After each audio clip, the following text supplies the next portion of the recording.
삼성전자 오늘 잠정 실적 발표를 했는데 예상치보단 괜찮다라면서 생각보다는 안 빠진다라는 얘기도 있고 이거 뭐 좋지 않을 거다라는 얘기도 있고 삼성전자 실적으로 보면서 도대체 어떻게 시장을 가늠해야 될지 모르겠어요. 잠정 실적이랑 아마 비슷하게 나올 것 같아요. 비슷하게 나올 것 같은데 항상 근데 그 모의고사랑 실전이랑 똑같이 나더라고요. 왜냐하면 제가 모의고사 때하고 실제 수능하고 수능 점수가 완전 틀리거든요. 저는 여기 좀 편하니까 좀 진짜 편한 표현을 쓸게요. 개망했거든요. 수능 개망해가지고 모의고사 때는 진짜 어디지 서울로 치면은 적어도 연고대, 한양대, 성균관대. 근데 막상 치니까 이제 경기도권인 거죠. 그래가지고 나 그날 1교시 때 배가 너무 아파가지고 네. 원어력을 다 망쳐버린 거예요. 원래 모의고사 때는 한 100, 진짜 115점? 110점, 115 이렇게 나왔는데 55점 나왔더라고요. 심했네. 그래서 그게 개망했어요. 그래가지고 포기했어요.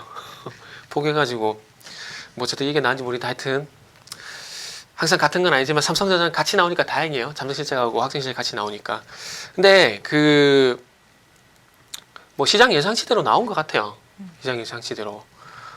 순수하게 반도체 가격만 반영을 하게 되면은 저는 한 5조 8천억 정도 생각을 했거든요. 근데 6조 5천억이면은 예상치보다 잘 나온 거고 이게 일회성 비용이라 그러더라고요. 못 받은 건 그 가수금을 받은 건지 가지금을 받은 건지 그건 모르겠지만 어쨌든 일회성 비용이 반영이 되게 되면서 6조 5천억인데 그거 빼더라도 어차피 예상치대로 나온 것 같아요.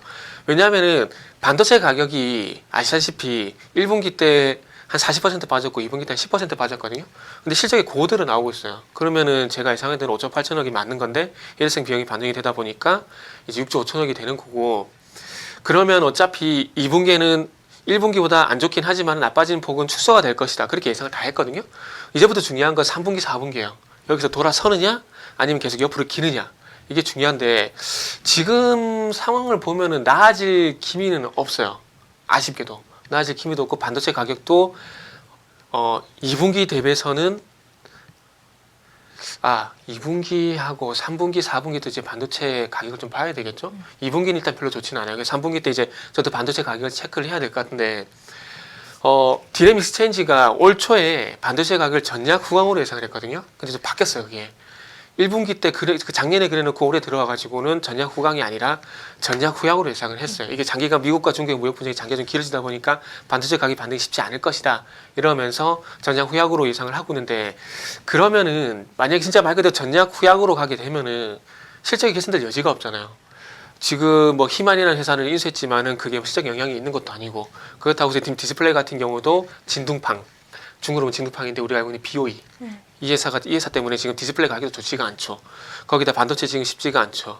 스마트폰 갤럭시 10이 뭐 많이 팔렸다고 하지만은 예전보다는 단가가 많이 떨어졌어요. 그래서 제가 볼 때는 이 스마트폰도 예전에 그 피처폰에서 스마트폰으로 넘어가면서 갤럭시 S2, 3, 4 나오게 돼서 그때 많이 팔렸고 가격도 비쌌잖아요. 그러면서 2013년 10월달 2분기까지 실적이 괜찮았는데 갤럭시 폴드가 지금 200만 원 정도 얘기가 나오는데 이게 관건일 것 같아요. 지금 차라리 5월달에 첫 모델이 나오고 그리고 난 다음에 이게 빨리 소진이 되고 차기 모델이 나오게 되면서 이게 좀 시장을 잡아먹는 현상이 나와야 되는데 지금 그게 안 되게 되면 다시 차기 모델이 나온다고 하더라도 중요한 건 앞에 지금 예전에 갤럭시 노트 7 같은 경우 폭발 사고 나면서 갤럭시 S 노트 8에 영향이 분명히 있었거든요. 물론 많이 팔리긴 했지만 근데 예상치만큼은 안 팔렸어요. 그러면은 갤럭시 폴드 같은 경우에도 조금 불안감이 있다라는 거죠. 그러면은 삼성전자에 어떤 인식이 발생이 되냐면은 초기 모델을 사면 역시 초기 모델은 사면 안 되는구나 라고 하면서 이게 7월달 나올지 8월달 나올지 9월달 나올지 모르겠지만은 뭐 연말에 나올지 모르겠지만 만약에 올해 출시가 된다고 하더라도 이 판매량이 저조할 가능성이 상당히 높다라는 거죠. 그러면 지금 말씀드렸듯이 반도체, 디스플레이, 스마트폰, 그 다음에 가전, 그리고 희만 여기서 기댈 게 없어요 지금. 지금 기댈 게 반도체밖에 없는 상황이거든요. 그리고 시스템 반도체 투자를 한다고 하더라도 이 부분은 실적으로 반영이 되려면 시간이 걸릴 수밖에 없어요. 이게 제가 볼 땐 최소 2년은 걸린다라고 봐요. 그러면 실적으로 지금 M&A 말고는 회사의 어떤 캐파를 키울 방법은 전혀 없거든요. 그러면 3분기, 4분기도 제가 볼 땐 5조 원대에서 6조 원대에서 계속 박스 이렇게 된다 봐야 되겠죠. 그러면은 실적이 더 이상 나빠지진 않지만은 시장에서 기대를 하는 것은 더 이상 나빠진다가 아니라 좋아졌으면 좋겠다는데 그게 안 되는 거잖아요. 그러면 주가가 지금 올해 들어와가지고 삼성전자 같은 게 48,000 돌파가 안 되고 있는데 그렇게 본다면 48,000 돌파가 앞으로 힘들지 않을까? 뭐 저는 그렇게 생각이 되네요. 그리고 삼성전자가 움직이지 않게 된다라면은 대안이 나와야 되잖아요. 근데 그 대안이 지금은 제가 볼 때는 없어요. 지금 자동차 조선주 정도 생각을 하고 있는데 2017년 같은 그런 퍼포먼스가 나올 가능성은 제가 볼 때 떨어지거든요. 그렇게 본다라면 참 삼성전자를 위한 코스피 같은 그런 모습이라서 참 올해도 쉽지 않을 것 같네요. 저는 올해 어찌 보면은 1월 1일 날 제가 코스피 코덱스 레버리지 말씀드리면서 올 연말에 2,400포인트까지 예상을 했었거든요. 그럼 이렇게 되면은 올 연말에 2,250포인트 돌파도 쉽지가 않을 가능성이 있을 것 같아요. 그래서 조금은 제 ETF 전략도 좀 차질이 발생이 되고 그리고 계속해서 답답한 장세가 지속될 가능성. 예를 들면은 2008년도에 리만 사태 있었잖아요. 리만 사태 이후에 한 1년 정도 답답한 장세가 있었잖아요.